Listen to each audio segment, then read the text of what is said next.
이어서 오늘 아침 신문 보겠습니다. 먼저 한국일보입니다. 최근 법조계에서는 자백이 아니라 스마트폰이 증거의 왕이라는 말이 나온다고 합니다. 요즘 현대인은 종일 스마트폰을 끼고 살죠. 그렇다 보니 그 안에 통화 녹취록, 문자 메시지, 각종 메신저 대화, 사진, 영상 등 모든 정보가 다 들어있어서 스마트폰만 확보가 되면 소유자의 동선, 행동의 의미, 외부 접촉 등을 전부 확인할 수가 있다는데요. 그러니 수사기관은 기를 쓰고 피의자의 스마트폰을 확보하려 드는데 스마트폰에 개인의 사생활이 모두 담기다 보니 법원은 스마트폰에 대한 압수수색 영장 발부 기준을 고민 중이라고 합니다. 전 남편을 살해한 뒤 시신을 유기한 혐의로 구속 기소된 고유정이 피해자를 최소 15번 넘게 흉기로 찔렀다는 국립과학수사연구원의 결정적 분석이 법정에 증거로 제출됐다고 합니다. 검찰이 제시한 증거는 국과수가 범행 현장인 펜션 벽에 휜 혈액의 흔적과 혈액 양 등을 토대로 분석한 것이라고 합니다. 재판 과정 내내 성폭행하려는 전 남편을 우발적으로 부엌칼로 한 번 찔렀다고 해온 고유정의 주장을 뒤엎는 것이라 주목된다고 신문은 보도했는데요. 검찰은 이와 함께 고유정이 범행 전후 태연하게 펜션 주인과 수차례 통화한 점 등을 들어 의도적이고 치밀하게 계획된 살인임을 주장했다고 합니다. 살고 있는 집을 담보로 평생 연금을 받을 수 있는 주택연금의 가입 연령이 기존 60세 이상에서 55세 이상으로 낮아지고 주택 가격 요건도 시가 9억 원 이하에서 공시지가 9억 원 이하로 완화된다고 합니다.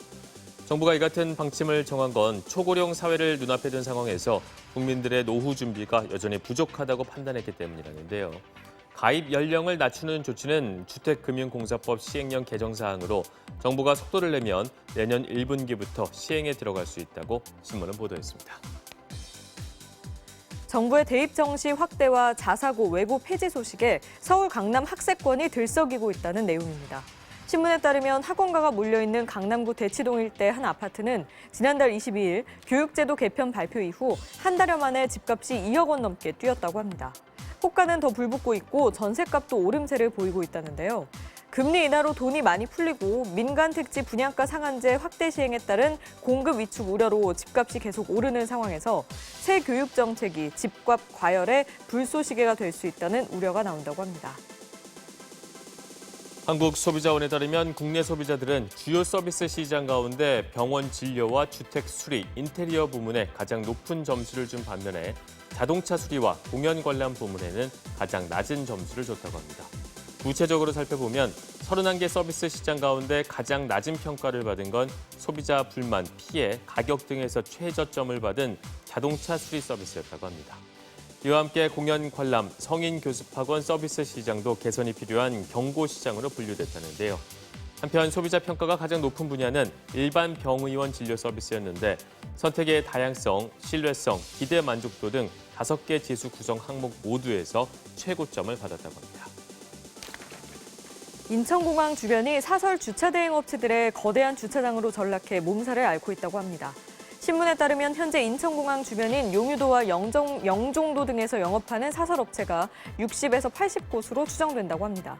대부분 농과 밭을 메워 많게는 1000대까지 주차할 수 있는 거대한 공간을 확보하고 있다는데요.